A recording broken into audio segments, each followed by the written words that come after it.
Yo, it's your guy Huff. Hope all is well. We vibing on a level that we know so well. Got a crew in the mix, yeah, we making waves. Hufflink TV, where the passion behaves. In a world full of choices, we find our niche. Streaming through the madness, it's the life we preach. Cutting through the clutter with a chosen few. Talking tech and trends, it's what we gonna do.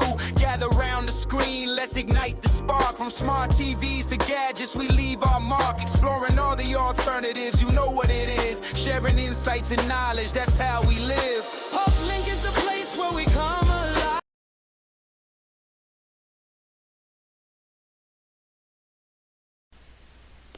Hello family, it's your guy Huff, and I hope all is well. I'm not going to keep you too long today, family.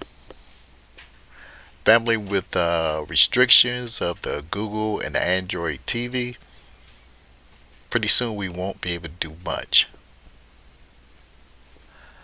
Some of you like downloading third-party applications, and you don't like the restrictions. You don't like being able to have your freedom. Also, you had to play protect.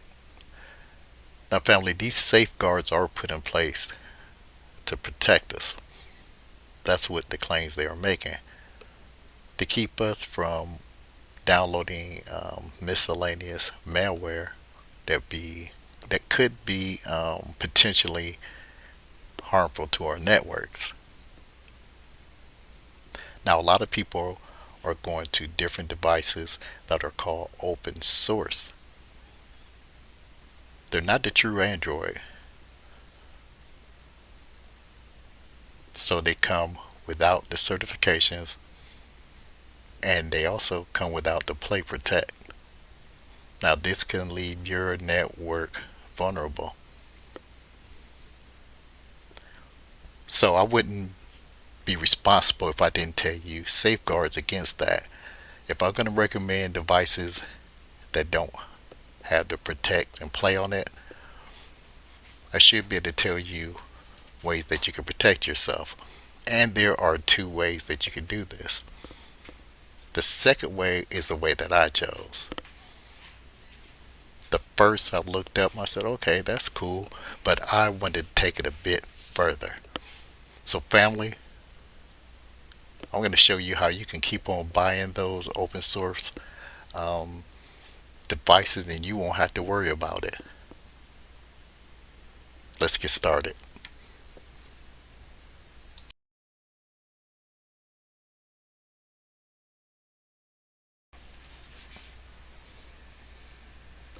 And family, here's one way that you can do it if you created a guest network. Just add guests to your network, but it would have to be an isolated guest network. By doing this, it puts the connected devices on a separate subnet or VLAN. It blocks access to your main LAN so your bots can't see the computers, NAS, printers, etc. It limits communication only to the internet, not to other devices. That isolation is the key protection here. It means if malware gets on your Android box, it can't easily spread to your personal devices. Now, isolated network is just not a term, family. It's also a setting within your device that has to be activated or enabled for you to achieve these results.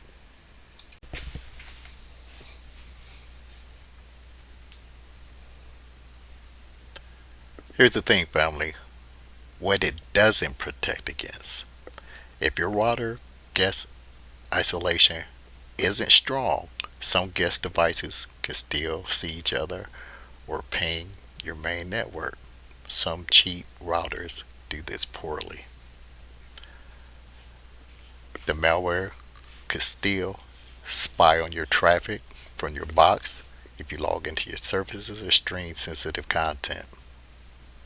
It can attack your router itself and its firmware, especially if it's outdated. It can phone home to a miscellaneous service. servers. Now this will mostly attack your device itself and not your main devices. If you ever plug the box into your Ethernet, make sure the port is isolated. Otherwise, the protection is going wrong. See, it's just not a term. It's actually something that you can enable inside of your router, provided you have that option.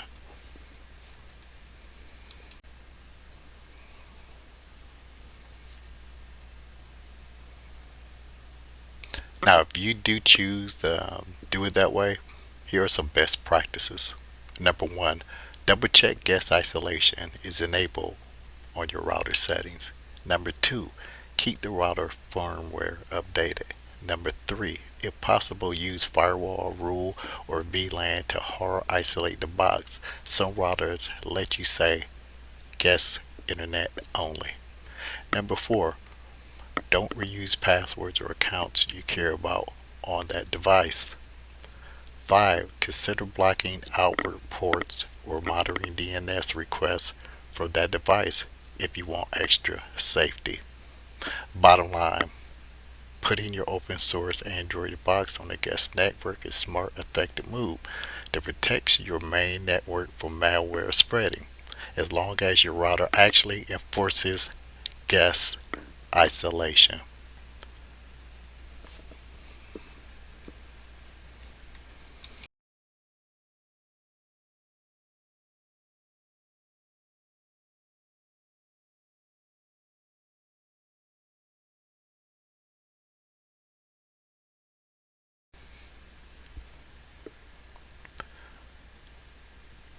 And family, if you are using these open source devices, I think that make perfect sense to apply those settings to your router if your router is able. Now I chose a different method, family. What I wanted to do was to add a second router. Now it's not what you think. This is not an access point. This is different. We're gonna apply the rules that we use to use the isolated guest. We're gonna use those same methods for the router. Now you have to have a router that you're able to enable these settings. So I'm going to give you a list of the routers that you could choose to achieve this. Family, this would be a secondary network that is isolated. That's what we're going to call it through the video. This will be our isolated network. With an isolated network, any of those open source devices that you would connect to it, they would go to this network, not your home network. They won't be able to see each other. So that's going to keep your home network safe. What you'll need, you're going to need a router, one that's working and connected to the internet. You're going to need an Ethernet cable. You may need additional Ethernet cables if you plan on connecting additional devices to this router. You need a smartphone, tablet, or laptop, or your home PC would work. And that would be you connecting the router to your home PC or laptop to connect it that way. Or you could just download the app and you would be able to do it through your phone. It might have a QR code, but it will have instructions so you'll be able to do that. And if you have an old router that you want to use when you're not using anymore, just do a factory reset before you would use it. Step number 2 is the physical connection. Now the router on the top represents our home router, and the router on the bottom represents our added isolated router. Now on the top, where it says add to LAN port, you're going to take that Ethernet cord and you're going to plug it in the rear to the blue port in the rear. That would be for your existing home router. Now the one on the bottom, we're going to connect it to the WAN port. So the other end of that Ethernet would go into the yellow ports. You use your phone, your laptop, or your tablet, or your home computer to connect to the router. So you can use the Ethernet if you're going to connect it to your home PC or your laptop, or you could use your phone or tablet through the Wi-Fi to set your router up. Your router would come with a set of full clear instructions to do that.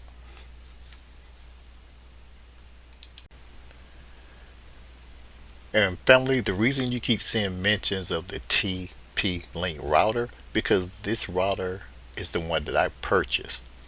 It is one of several that I recommended that you could use to make this isolated network happen. It had all the specifications I needed and wasn't very expensive. And one thing that I really particularly like about it, it is mesh ready. Step number 3, access the TP-Link setup. Option A, Tether app. Number 1, open TP-Link Tether on your phone. Number 2, tap router wireless router. Number 3, follow the setup wizard. Now, if it's easier to do it in your phone, family, by all means, use your phone. Option B, web interface. Open a browser and visit this link, or you can type in this IP address if you have the router tethered to your laptop or your home PC, and you will be able to access the settings through there. After that, number 2, create an admin password when prompted. Step number 4, configure internet type. Select dynamic IP. Now mostly these routers, they're already by default are already in dynamic IP. If not, family, just make that choice. Don't make it hard. Just look for some of the words that you'll see in the instruction, and you'll be fine. Now, if you do have to enable it, just wait for the router to detect the main router internet connection. Step number 5, change LAN subnet. Isolation setup. Family, this is the heart of your isolation setup, the most important part. Now, once you have that router open, I've showed you how to do that. Either you go through the IP address through your browser or your telephone. Step number 1, go to advanced settings. Once you go to those advanced settings, choose network LAN. Number 2, change the LAN IP. You see that 192.168.2.1? That's what you want to change your LAN IP to. Most likely your home router, instead at the end, the 2.1 will be 1.1. After you do that, number 3, click save and allow the router to reboot. And number 4, reconnect to 192.168.2.1 point.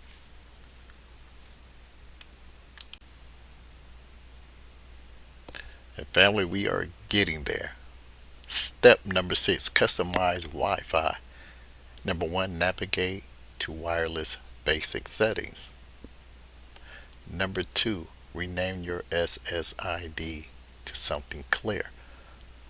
Basically, whatever you're going to name your isolated network, so you have a clear difference between the two. Number 3, set a strong password. Number 4, save. So when you boot back up, you're going to see 2 different networks. You can see your home network and you're going to see your isolated network. It's step number 7, family. Something you can do if you want to further enhance your security. You can disable the UPnP and disable remote management. Step number 8, let's bring it home. Family, take that open source Android box, connect it to your new isolated network, either through your LAN or connect through your new Wi-Fi. It will receive the IP new numbers, and then after that you're connected. Now you have internet access, but no access to your main network. How about that? Step number 9, verify isolation. From your main network, open command prompt and type in your new IP numbers. You should expect no reply. For further testing, type the same number into your Android prompt. If both fail, your isolation works perfectly.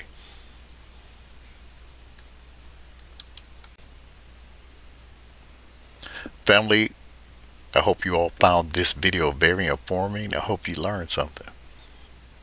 If you want to cross-reference, just go back and pause and play. And if you don't want to do that, I have a solution. Family, if you donate $5 to the Hufflink channel, I prefer PayPal or Cash App. Cash App can be tricky, but if you did it through Cash App, make sure you leave your email in the notes. Family, this pamphlet that I created, it's going to have exactly what we did to achieve this. Easy to follow instructions, just as easy as the video, but you have it where you could just go at your own pace and you wouldn't have to rely on this video. Also, family, I'm going to give you a list of routers that you could use to achieve this. You have to have a router with the capabilities to do this for the isolation networking. So I left you a list of these routers, including the router that I purchased. It's on there.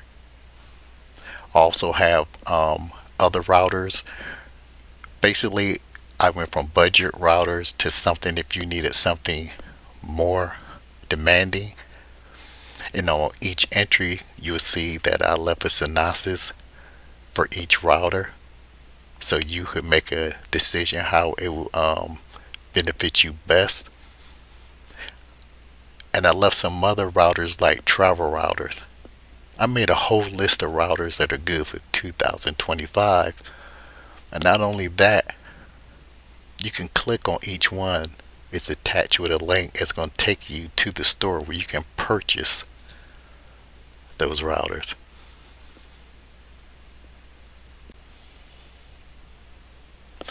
And finally, out of all the videos that I created, I think this is really the most important, because of the transitions that we are making. The times have changed and we have to take precautions. Now, it's one thing to go out and find a device to get around those restrictions. That's the easy part. But then we have to worry about something that could be more detrimental to our network. Something we may not be able to reverse. And I think this is the solution. I really do. Family, leave your comments. You know I love reading your comments. You leave some good ones and I get a lot of ideas from you. Family, like, share, comment, and subscribe. And turn on that bell notification if you feel like being bothered by me. And as always, be good. Be safe, and I'll be back at you with another one.